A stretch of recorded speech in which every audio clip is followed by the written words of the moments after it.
اكيد كلكم شايفين الدوم لو تعرفوها، فاليوم راح اقدم لكم خدعه بطريقه مختلفه. بهذا يسموه ما اعرف يسموه الصاي، ما اعرف شنو انتم كبير. فهنا انا عندي نقطه واحده بس، ومن هنا عندي 4 نقاط.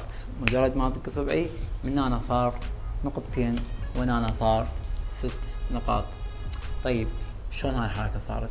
شوفوا، اصلا بالاساس هنا موجود بس 5 نقط، وهنا موجود بس 6 نقط.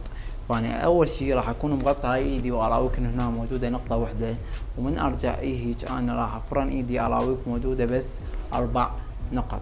اوكي، مجرد انت ما ترجع تطق اصبعك هيك راح يكون هنا موجود 3 نقط. شلون؟